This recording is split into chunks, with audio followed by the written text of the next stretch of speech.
This is Chris here with Wouldja Gaming, wishing you and your family a happy holidays and a Merry Christmas. Thank you for tuning in again to Wouldja Gaming, the podcast where we cover all news and topics within gaming.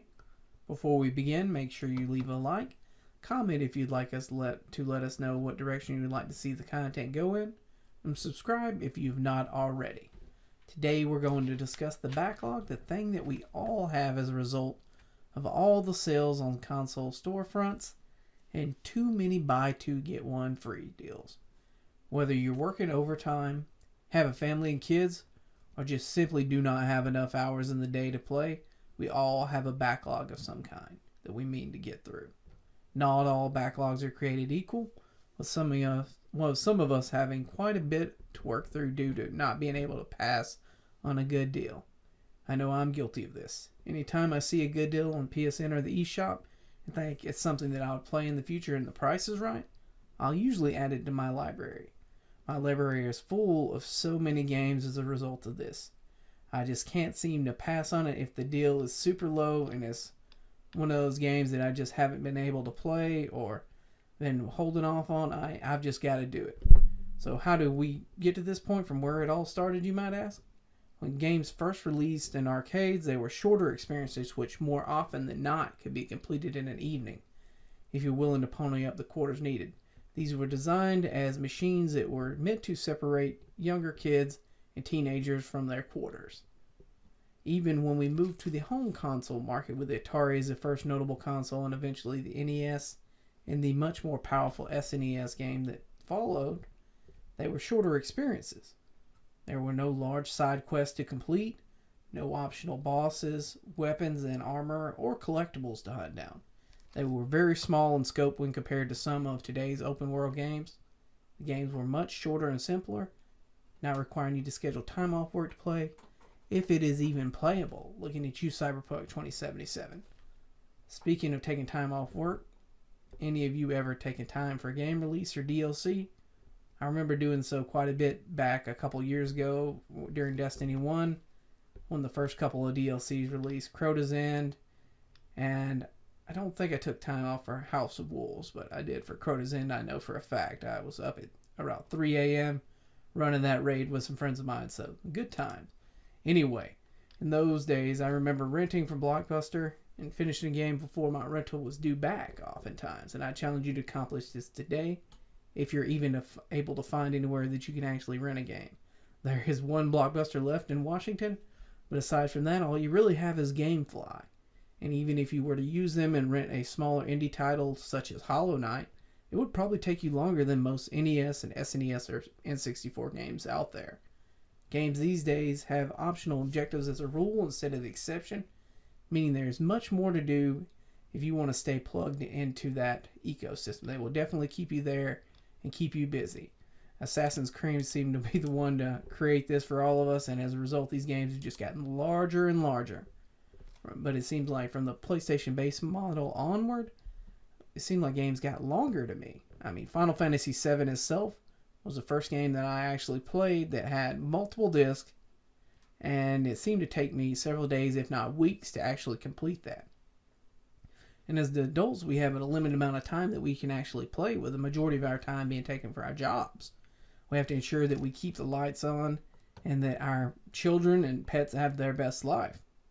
Unless you're a streamer or content creator, the number of hours in a day that you actually can allocate to playing video games is finite.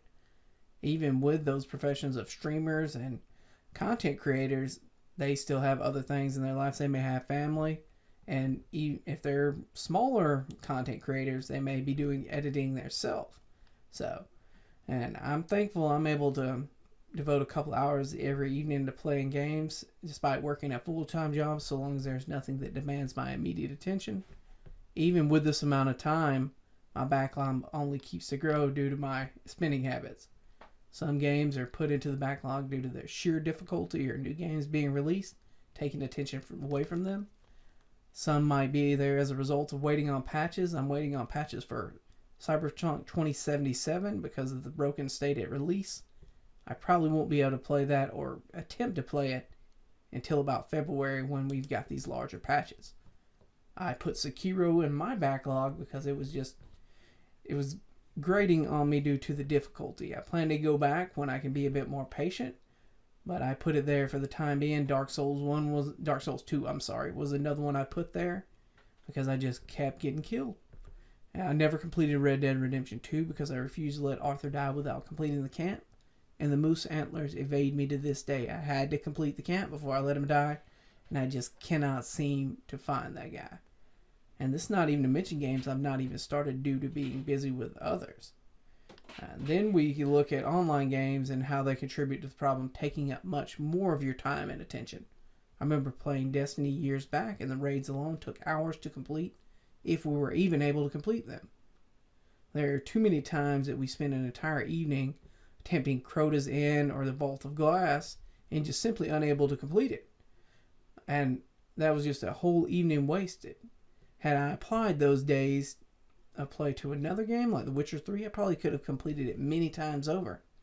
Games such as these incentivize you to log in and complete a set of daily activities for rewards taking up more of your time. I remember in Destiny 1 they had the daily heroic missions, I think, and then the weekly nightfall raids, and all that reset on a weekly timer. So it was all designed to keep you there in their world. It's hard to devote time to one MMO type game, but if you're primarily playing online and multiplayer, it can result in never touching single player games. I should know I lived in Destiny for about 2 years. And let's not even get started on Friday nights when Trials of Osiris rolled around after the House of Wolves release, and it was a full weekend of playing there. These games can easily take up all your time, and you will not even notice or think of any other games. I'm long since past these days, and when I'm able to get a more stable connection, I'll definitely be more mindful of my time, because these are time sinks, plain and simple. There's also buying a past generation console games when they go on sale at the end of a console life cycle. I'm guilty of this personally. I bought a bunch of PlayStation 3 games around the time the PS4 was releasing and the PS3 was being phased out. GameStop was selling a lot of their games for cheap.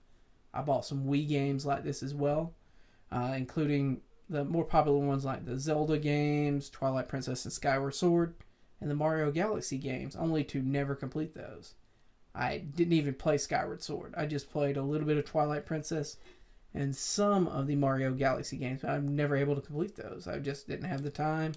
Not to mention setting up your Wii with motion control and everything can be quite a pain, and that's just a lot of room taken up for a whole lot of nothing in my opinion.